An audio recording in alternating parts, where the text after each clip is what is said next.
Hare Krishna devotees, welcome to our Srimad Bhagavatam Stuti series. Today's shloka of Varaha Stuti, shloka number 42, chapter 13, canto 3. Samsthapayainam jagatam satashtusham संस्थापयैनां जगतां सतस्थुषां lokaya patnim asimataram pita लोकाय पत्नीम् असिमातरं पिता vidhema chasyai namasa sahatvaya विधेम चास्यै नमसा सह त्वया Yasyam svatejognivaranaavadha. यस्यां स्वतेजोऽग्निमिवारणवधाः. Word for word meaning, translation and purport by His Divine Grace, Srila A.C. Bhaktivedanta Swami Prabhupada, Srila Prabhupada ki Jai. Samsthapaya enam. संस्थापय एनां Raise this earth. raise this earth. Jagatam. Jagatam, Both the moving and. both the moving and Satashtusham. Satasthusam, Non-moving. non-moving. Lokaya. Lokaya, For their residence. for the residents. Patnim. Patnim, Wife. wife. Asi. Asi, You are. you are. Mataram. Mataram, Mother. the mother. Pita. Pita, The father. the father. Vidhema. Vidhema, Do we offer? do we offer? Cha. Cha, Also. also. Asyai. Asyai, Unto the mother.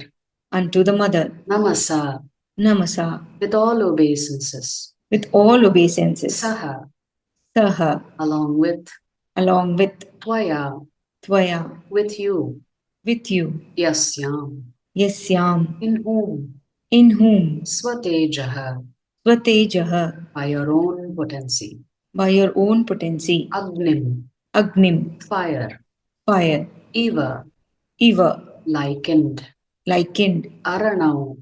Aranav, In the Arani wood. in the Arani wood. Adhaha. Adhaha, Invested. invested. Translation. O Lord, O Lord, for the residential purposes of all inhabitants, for the residential purposes of all inhabitants, both moving and non-moving, both moving and non-moving, this earth is your wife, this earth is your wife, and you are the Supreme Father. and you are the Supreme Father.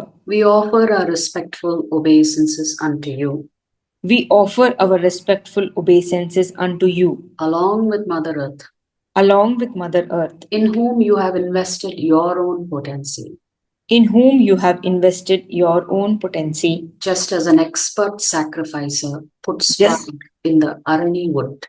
just as an expert sacrificer puts fire in the Arani wood. So the denizens of the upper planets, the sages, the devatas, are continuing to glorify the Lord. Prabhupada writes in the purport, the so-called law of gravitation, which sustains the planets, is described herein as the potency of the Lord. So, over the last set of shlokas, we've been hearing the glorification of the Lord. They're glorifying the Lord, they're glorifying Mother Earth. If you look at the previous verses, there is a comparison of the clouds hovering over the mountains as if the mountain is sustaining the cloud. There is a comparison of an elephant holding up a lotus flower. So we can understand that the elephant has no problem in lifting a lotus flower. An elephant is a very sturdy, large, extremely powerful animal. It can haul huge pieces of woods. It can befell trees on its own. So imagine an elephant holding a delicate little flower and coming out of the water. So in this beautiful analogy, the sages are explaining to us through these analogies how for the Lord to lift the earth is effortless. It's child's play. And the sages are saying this earth has so many mountains on it. It has oceans, it has rivers. How heavy the earth must be. But for the Lord, it is child's play. There's no hard work involved. But yet, when the elephant is carrying the lotus flower, because the lotus flower itself is so delicate, and the elephant is so huge, the contrast of something so powerful holding something so delicate makes both beautiful. So the Lord is beautiful. He's holding up Mother Earth, who is looking very, very delicate and fragile. That Mother Earth that is carrying so many mountains, seas, rivers, oceans, so many Jivatmas. That Mother Earth looks like a beautiful, delicate lotus flower on the tusks of the Lord. So Prabhupada is explaining the concept of gravitation being described in these shlokas. How scientists spend a lot of time theorizing about different laws of physics, laws of chemistry, laws of mathematics. And Prabhupada saying you can call it whatever you name you want. You can call it gravitation. But ultimately, all of this is just the potency of the Lord. So Prabhupada writes, this potency is invested by the Lord in the way that an expert sacrificial Brahmana puts fire in the Arani wood by the potency of Vedic mantras. The fire already exists within the wood. That potency has been given by the Lord. But an expert Brahmana has to know how to extract that fire from that Arani wood through the potency of Vedic mantras. So an expert qualified Brahmana can do this, can extract this hidden potency in the wood. By this arrangement, the world becomes habitable for both the moving and non-moving creatures, meaning without the Lord's potency, nothing can exist. Therefore, the earth is so fortunate to be touched by the Lord. The earth's good fortune is being praised by the sages. So we need to understand, although we are only seeing the Shakti potency of the Lord in the beauty of the lotus flower, in the strength of an elephant, in the potency of the oceans, the rivers, the Jivatmas, everything that is impregnated in this huge, massive cosmos exists because of the potency of the Lord. So the Lord's potency alone is enough for all these gigantic planets to float in space. The Lord need not support it with his tusks or his shoulders or his arms. Just the potency of the Lord alone is making everything function with such synchronicity. So just imagine ourselves. We eat breakfast, lunch, and dinner. We chew it, we enjoy it, but after that, we don't know what happens.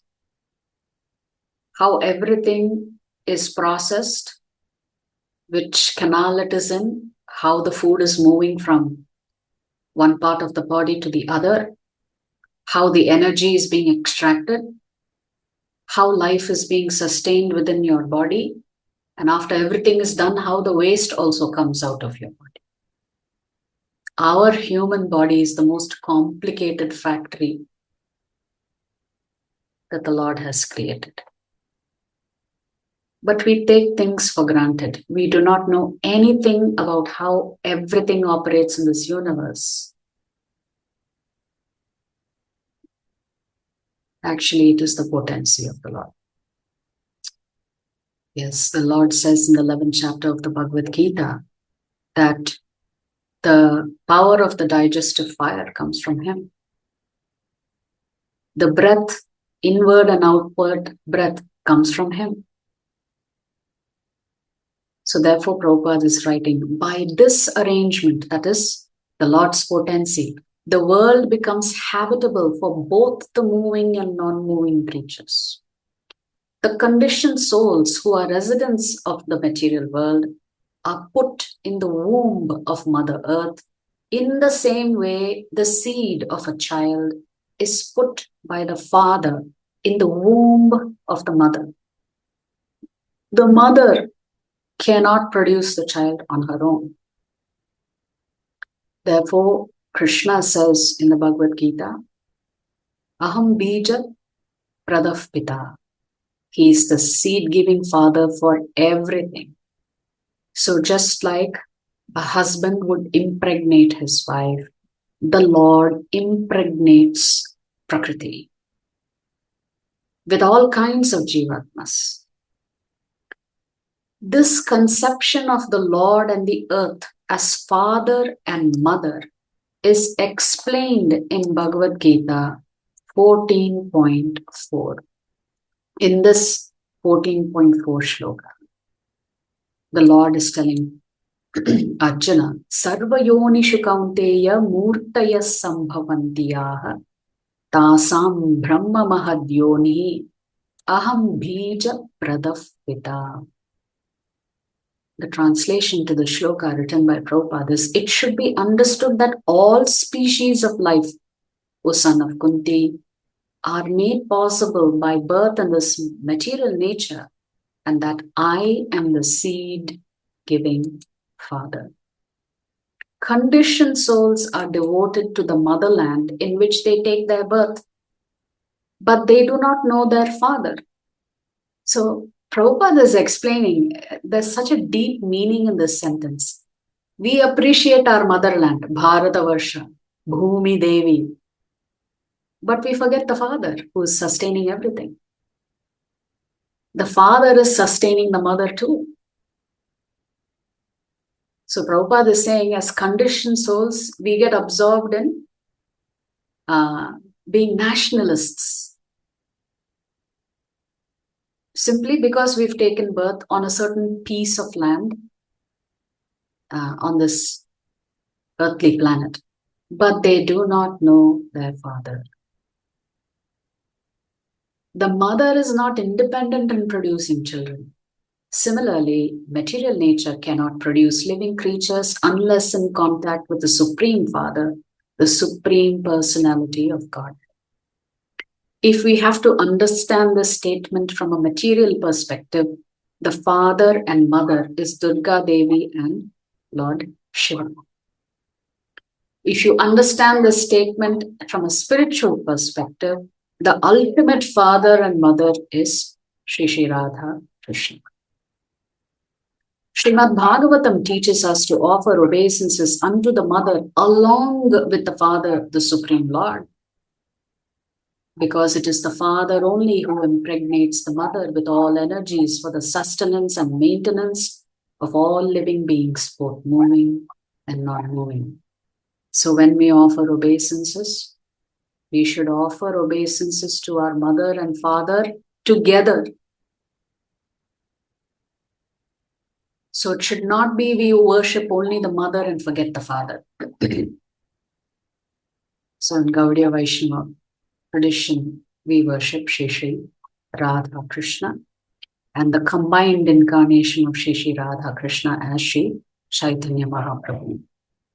So just imagine how we take so many things for granted in our life, how everything is functioning so smoothly. Externally, we are able to appreciate the various beautiful things that the Lord has created. Just imagine, even to maintain this body, the body is so complicated that you have in the medical profession different areas of specialization. I mean, if you have a toothache, you have to go to a dentist. You know, if you have some problem with your ears, then you go to an ENT specialist. So there is no one person who seems to be able to understand the entire body in total. So you have specialists who you have to reach out to. But even though we admire this beautiful body of ours, what happens when the battery exits the body? When the Atma exits the body, everything comes to a stop.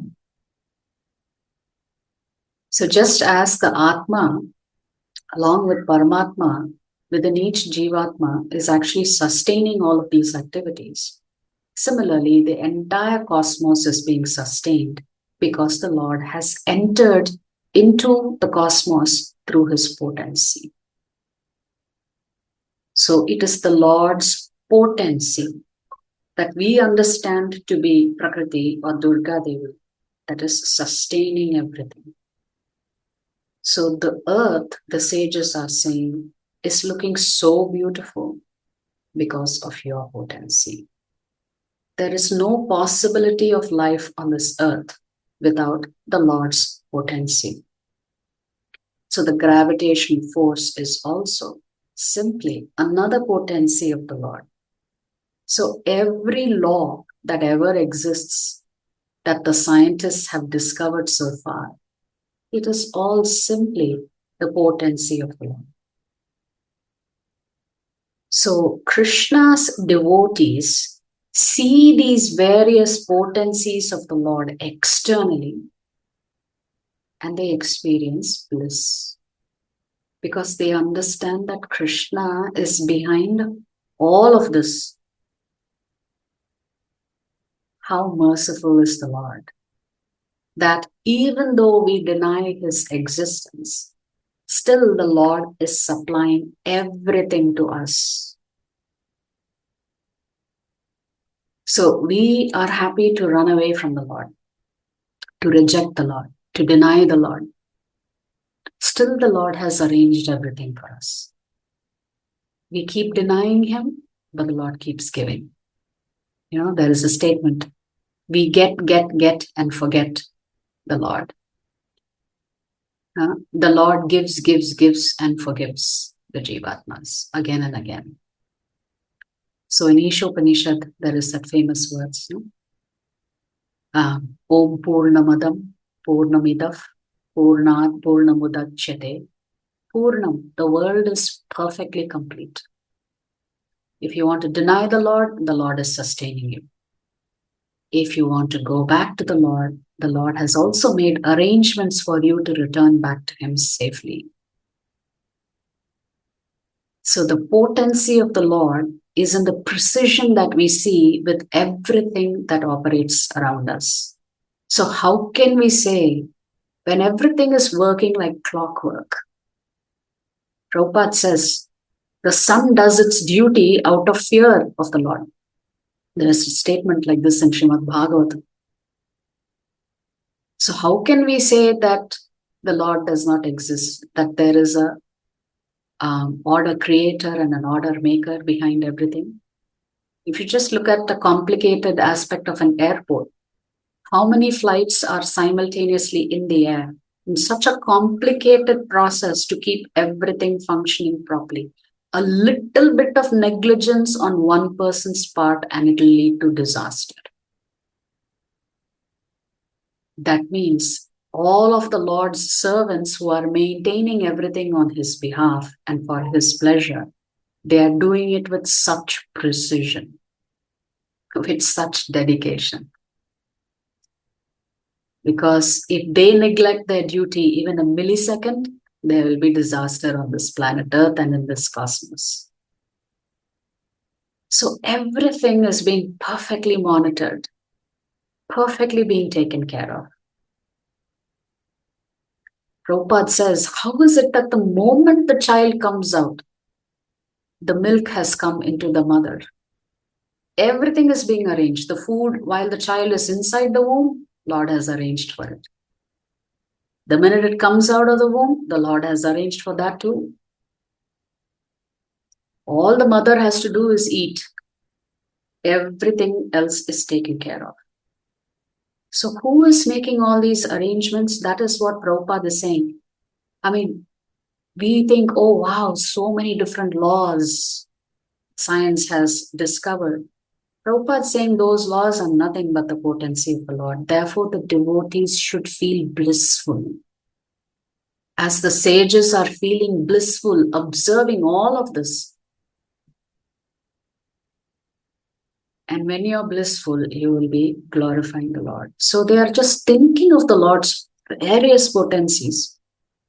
The fire in the wood, the elephant carrying the delicate lotus, the clouds sustaining the mountains. They are using so many analogies to describe vividly to us how we can experience and witness the potency of the Lord working 24/7.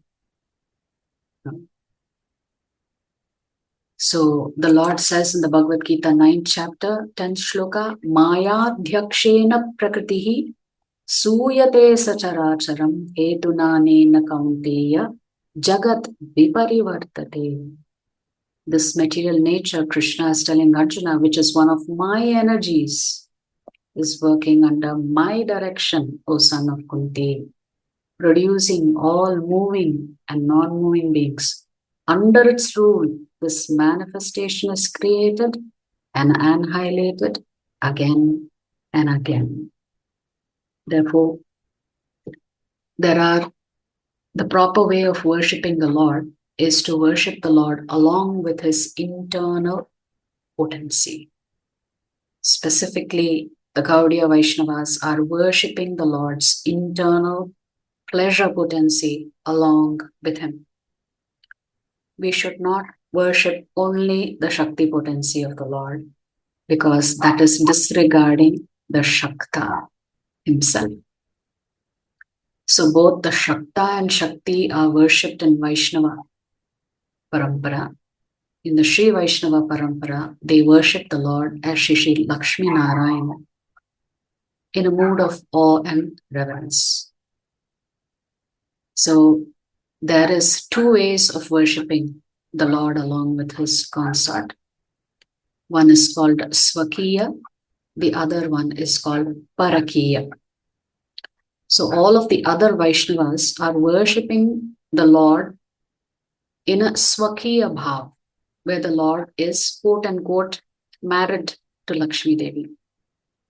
Whereas the Gaudiya Vaishnavas worship the Lord and his Shakti potency in the Parakiya Bhav, where the Lord has a lover called Srimati Radharani.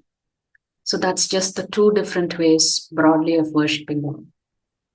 Swakiya and Parakiya. And the Gaudiya Vaishnavas worship the Parakiya aspect of the Lord along with Srimati Radharani.